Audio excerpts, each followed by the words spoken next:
Today, we become legends. Today's Titan Talk discussed Combat Blink, the team's thoughts on porting gods and when we might get more newer Smite 1 releases ported, the team's thoughts on quick play, and a whole lot more. Last time I mentioned that precisely 50% of you watching were subscribed, and you have succeeded in tipping that perfect balance, but wouldn't it be hilarious to get it to 69%? I think so. If you enjoyed the videos, don't forget to check if you're subscribed and help us push to that funny number. Okay, enough of that, let's get into today's recap. First up, as you may have seen, OB13 is not live today. If you've not been following the news too much lately, patches now go live on Tuesdays like they did in Smite 1 rather than Mondays, so OB13 will be launching tomorrow with Mercury, the new Q screen, quick play, and all the other stuff in the update. There will also be no show on Friday this week as the team is on holiday for the 4th of July, but there will of course still be a Wednesday show. There will be double worshippers starting Thursday this week and ending early Tuesday morning, so if you want to grind some Ascension passes or your 25th star on Nuwa, you degenerate, you can do that this weekend. Kilgoon talked a little bit about their thought process for porting gods in response to a question about Reddit god surveys, and he essentially made the point that those surveys, while certainly useful, are only representing the more dedicated hardcore Smite fans, and there are a lot of players that play extremely casually and won't ever interact with Reddit or Titan Talk or YouTube for Smite that they have to consider too, as well as internal workloads such as not doing an art heavy god if the art team is already tied up with other things at the time, and a few other things that they consider of course when porting gods. Someone asked when we'll get the next god roadmap, and they said probably sometime early next week as they don't want to spoil it via PTS again like they did last time. Someone asked how they feel about the state of the game at the moment and what does it need the most right now, and Killian said he feels like the core experience of just playing a match of Smite 2 is pretty good right now. In terms of what it needs the most, he said probably the new player experience needs to be better, which is in line with a lot of the changes Kilgoon has been pushing for lately, like the action camera and quick play. Someone asked about having specific numbers for aspect info in the god page, and they said it's on their list of things to get to for sure, but just hasn't been a top priority just yet. There was a question about getting infinite diamonds on the PTS so we can try out skins and stuff like that, and they said it is something they're looking into, but since they essentially make a copy of the PTS build that becomes the live build, they would need to be careful to ensure that those diamonds don't carry over to the live client. Someone asked when we could get direct purchase announcer packs, and they just said it's on their backlog of things to do, but they just don't have the tech to do it right now and it would need building out. Personally, I do feel like they should be a bit higher priority than it is considering their effort to make everything direct purchase in Smite 2. I can't imagine it would be a Herculean task to add this or anything, and personally, I don't engage at all with announcer packs or music packs because of this. I'd buy a handful of my favorites at 1200 gems a piece or something over rolling a chest dozens of times at 400 gems a piece, especially in cases like this where it's an account-wide cosmetic and generally I just use a small handful on a rotation, unlike god skins where they're for different gods and can't be used all the time, so there's a bit more value in having lots of those. Someone asked when we are getting the Law Lady, Nox and Persephone announcer packs as well, and as I said, those should be in the final wave of announcer packs coming out tomorrow. There was a question about if they have intro animations and voice lines for the brand new Smite 2 gods, as they previously discussed adding those back for ported gods, and Isaiah said he's pretty sure they do have intro voice lines recorded for them, but not sure on the animations. They might need to be made. That's not too bad though, as having the voice lines is more important as they are done by external voice actors and the animations could just be made internally by the team without having to rehire external people like they do with voice actors. There was a question about when we could get more jungle practice features like Fire Giant or selling starters, and they said it's something they want to do but not super high on the priority list right now, which is understandable. Probably less than 10% of the player base ever even interact with this mode at all, and even fewer use it regularly. A few people in chat were asking about when veterans and dedicated players might get something more substantial, as their focus lately has been almost entirely on new players, and Killian said he does feel like some of the new player focus changes are helpful and make the game better for all players, and there are quite a few more things on their list to do for new players. He did say that there are other things on the docket for more seasoned players as well, but the focus right now is on new players. Personally, I do understand where some of these chats are coming from. These patches are really good for the game's overall health, but I do feel like there could be at least a little something sprinkled in for more seasoned players, especially a conquest shakeup like a new objective or mechanic would be really nice right now. Conquest has essentially been the same since January.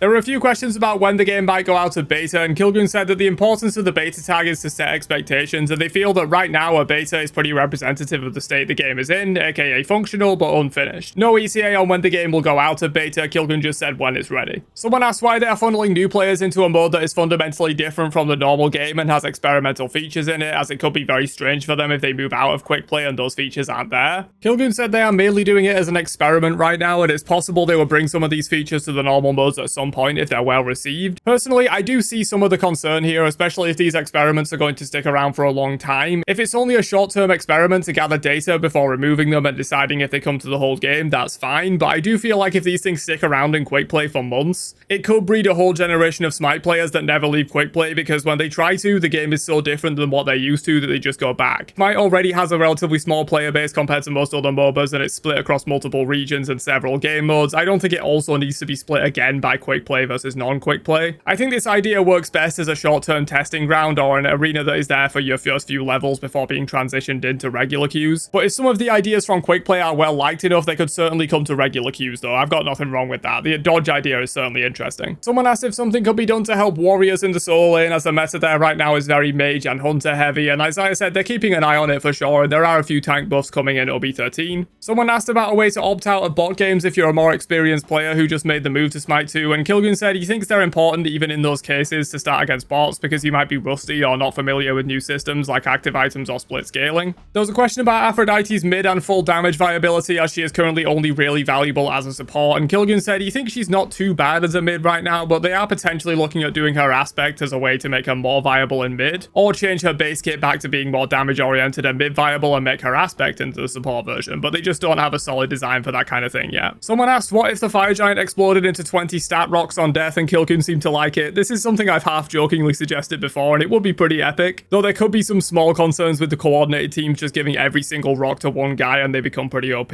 Combat blink was brought up again in the context of the quick play dodge, and Kilgun said he just feels like combat blink made fights very asymmetrical if one player had blink and the other didn't, whereas the way dodge is currently implemented, every player has it. So you can always chase a dodge with a dodge, and he feels like blink in Smite is very different from other MOBAs that are top down because you can't see around you at all times. So someone blinking from in front of you to behind you can be hard to react to and counterplay. Someone asked about adding newer Smite 1 gods, as they've been focused on older gods for the most part, and Kilgun did say that the calendar for the rest of the year has some more newer gods, but he didn't spoil exactly who, of course, they're not going to do that. They've also said previously that older gods tend to be easier to make, and so they can get those done quicker than the newer gods that often rely on tech built out from older gods to make creating them smoother, as they can use existing ability templates to make new ones, such as having pet AI in the game already from newer minions makes Hera's ultimate much easier to make than doing it from scratch. There was a question about when match of the day might come back, and as I said, they have been working on it a little bit in the background, and they do have a semi-playable few of them in the dev client, but probably not super soon. In the past, they have said that Omnipotence is likely to be the first match of the day to come back. And finally, someone asked if there could be more things for leveling up your account, and they said something like the border that you had around your profile icon in Smite 1 could come back, but they feel like account level progress in general isn't really something that keeps players playing in the same way that God Mastery does. But that's everything discussed on today's Titan Talk. Don't forget to drop a like before you leave and subscribe so you don't miss my future recaps, and I'll catch you guys for another one later on. Have a great day, and peace out, you nerds.